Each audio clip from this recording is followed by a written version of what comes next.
donde tenemos al expresidente Luis Alberto Lacalle Herrera, que ha accedido a conversar con nosotros desde allí, un país, Uruguay, que en los últimos meses ha llamado muchísimo la atención, no solamente, por supuesto, por la manera como ha gestionado la crisis de la pandemia, sino también por la esperanza que ha despertado en gran parte de la región latinoamericana desde el punto de vista del liderazgo de las ideas de la libertad.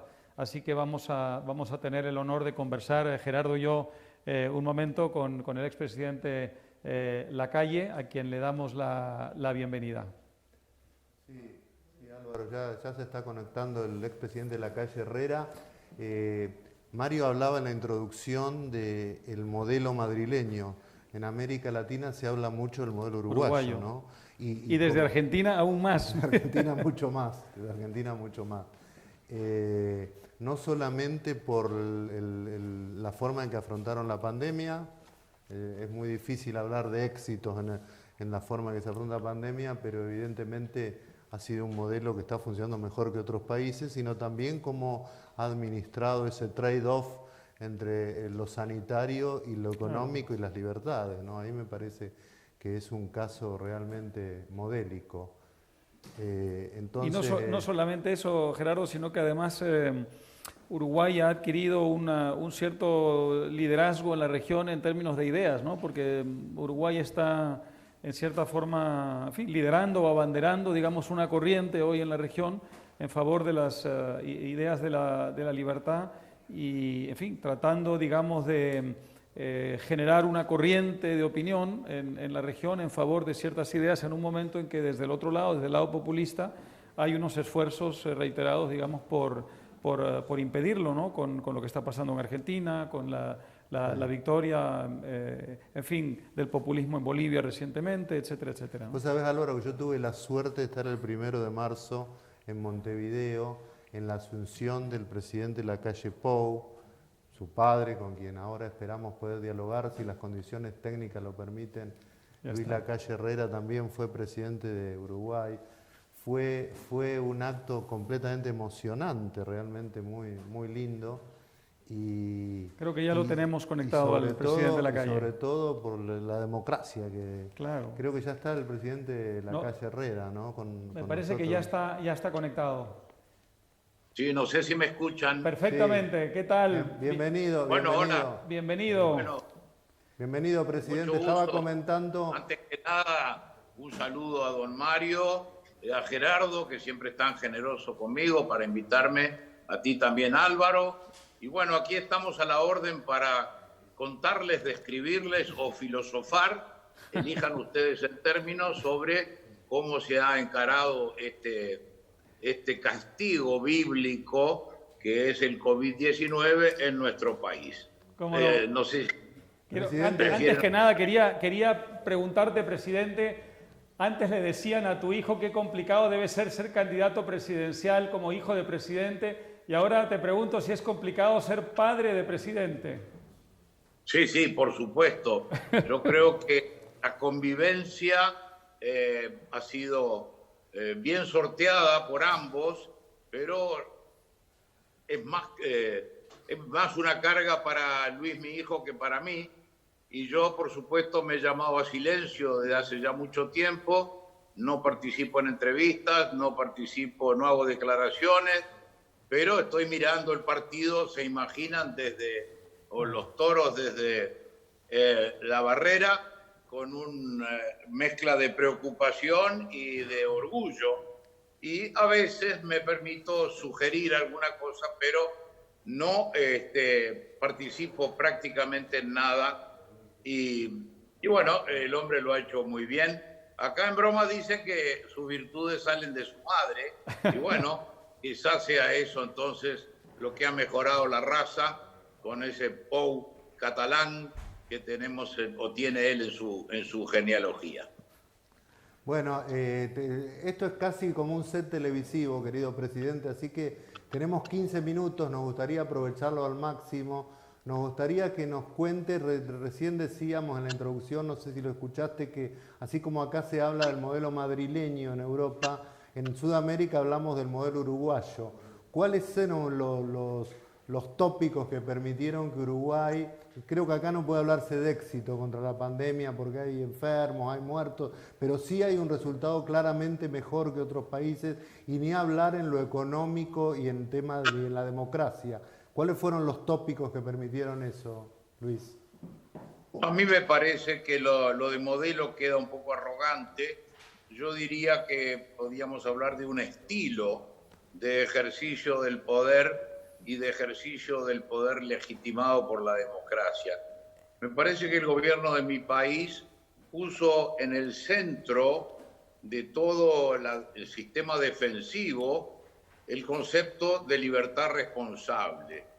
Yo creo que en todo el mundo este verdadero castigo bíblico que es la pandemia va a darnos la verdadera dimensión de la libertad.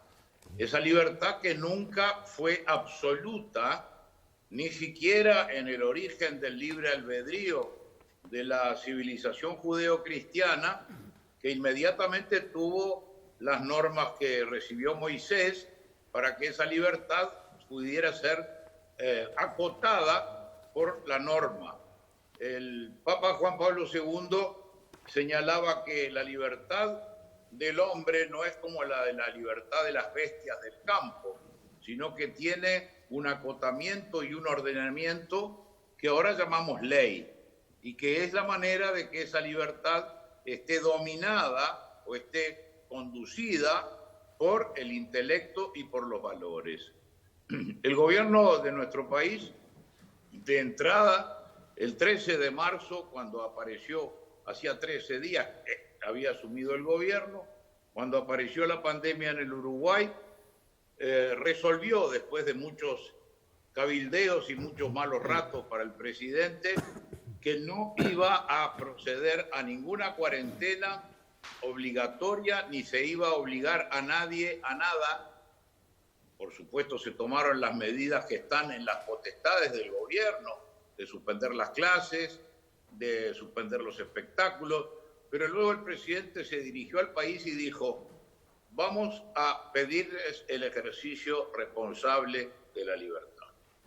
Nuestro país no es mejor que otro, para mí es el mejor del mundo, pero no nos gusta compararnos, pero el sistema de partidos políticos, el más antiguo de América y seguramente del mundo, los partidos tienen 183 años de vida, el Partido Nacional y el Partido Colorado, ha hecho que haya una cultura de, no digo de acatamiento, sino de respeto a las decisiones gubernamentales cuando provienen de la legitimidad de origen y la legitimidad de ejercicio del poder. Y creo que eso fue lo que tuvo en cuenta la población, que voluntariamente se quedó en sus casas, que voluntariamente se amputó el ejercicio de la libertad en cuanto a reuniones, en cuanto a festejos, en cuanto a ir al fútbol o ir a cumpleaños, y que se dio cuenta de que ese era el camino y era la única manera. Así fue que tuvimos hasta el mes pasado un éxito bastante grande en cuanto a los contagios y en cuanto a las muertes, pero increíblemente o muy humanamente, el éxito fue el padre de un pequeño desvío que hemos tenido ahora. Porque cuando la gente veía que no había más que 12, 30, 15, 25 casos de contagio por día, actuó muy humanamente. Bueno, esto ya está, esto ya lo hemos superado. Y por otro lado, al empezar la temporada cálida y la gente tener voluntad de salir y voluntad de ir a la playa y voluntad de irse a los espectáculos o de irse a reuniones, ahora estamos teniendo 100 contagios, 180 contagios por día. Se ha mantenido lo que se llama el hilo de los contagios. Todas las ocurrencias de contagios han sido investigadas hacia atrás en el tiempo, dónde estuvo usted, con quién estuvo, toda esa gente se cuarentena, toda esa gente inmediatamente se le hace el famoso hisopado, es decir, se ha permitido tener una historia hacia atrás para evitar o acotar los contagios.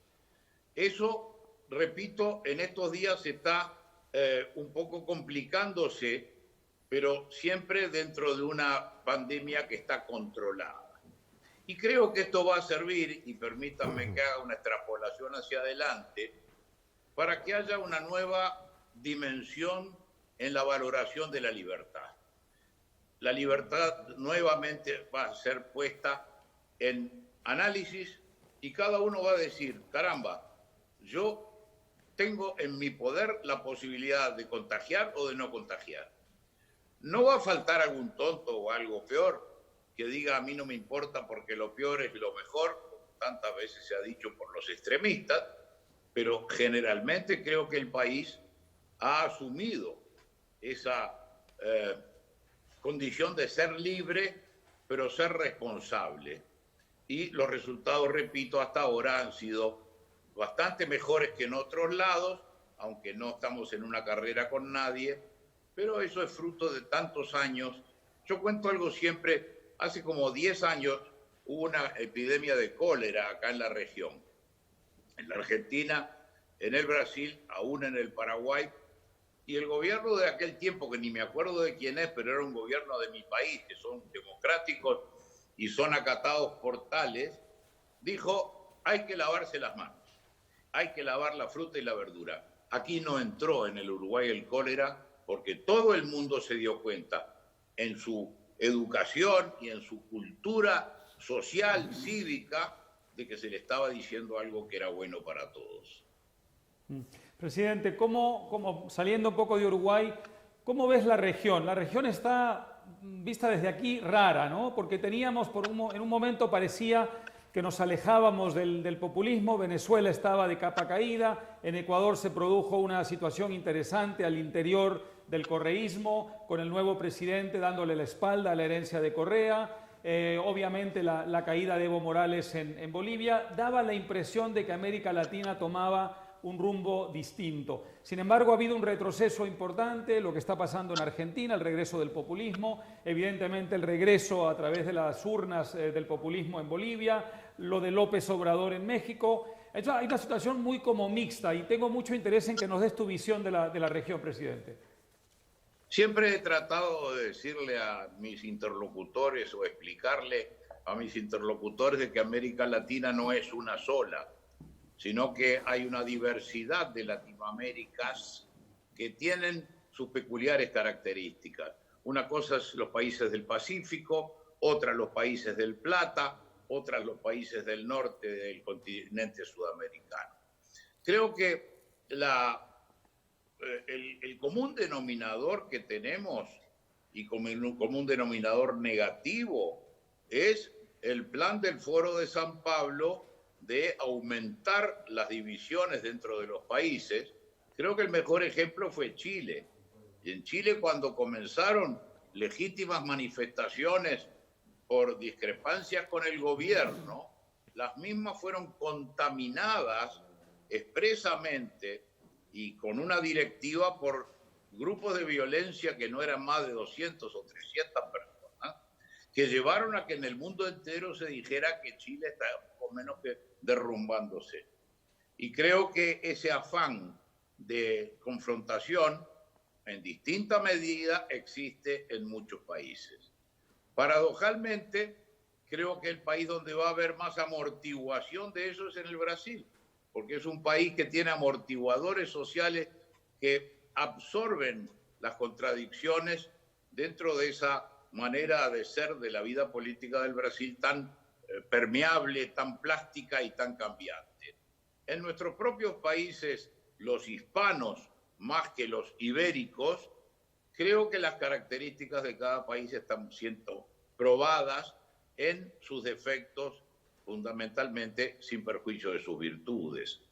Creo que naciones donde ha habido poca tradición de respeto al voto, donde ha habido larguísimos periodos de ejercicio del gobierno por una sola fracción o partido, cada país va a asumir esta conflictividad de manera distinta. Nos preocupa a nosotros, por supuesto, los vecinos. Nosotros somos esa pequeña cuña de territorio que nació a pesar de los vecinos en la costa del Río de la Plata, y nos importa mucho el aspecto social y económico del Brasil y de la Argentina. Fíjense que nuestro gobierno ha tenido que tomar una decisión terrible, que es cerrar las fronteras cuando ha empezado ya la temporada en la cual nuestro país recibía por vía del turismo 1.800 millones de dólares, que para las cifras y la economía de nuestro país es muy grande. Ha habido presión hacia el gobierno, pero el gobierno ha dicho, entre la salud y la parte económica, elegimos primero la salud sin desentenderlos de lo económico. Pero vamos a tener un verano flaco, que para nosotros, repito, siempre era una cosecha muy importante, y vamos a tener, por ende, un otoño y un invierno difíciles, porque va a faltar esa inyección de dinero. ¿Cómo se ha tratado de suplir? Bueno, mediante el turismo interno, que nunca va a ser equivalente. Es decir, lo que nos preocupa de Brasil y Argentina es en relación a nosotros mismos, y también el renacimiento, sobre todo en la República Argentina, como una respuesta que para mí no tiene mucho que ver con este problema, un recrudecimiento del proteccionismo y del intento del desarrollo hacia adentro, que no es bueno ni para la Argentina, con todo respeto, ni para el Uruguay. Querido presidente, queremos agradecerte mucho esta participación. Sabés cuánto te admiramos, lo que ha hecho tu partido, lo que ha hecho tu familia. Por cierto, un poco en broma y un poco en serio, espero que el modelo de una familia política exitosa no se repita en la Argentina, pero sabés que te consideramos uno de los nuestros, nos has acompañado del minuto cero en la fila, has estado siempre y tenés toda nuestra admiración y nuestro afecto y todo el deseo de suerte para Uruguay. Yo soy argentino, pero admiro lo que está haciendo Uruguay, realmente admiro ese espíritu cívico, democrático, esta idea que mencionaste, la libertad responsable, así que toda nuestra admiración, nuestro afecto, nuestro agradecimiento también, y te mandamos un gran abrazo desde Madrid. Bueno, gracias, presidente, un placer como siempre. Un abrazo para todos.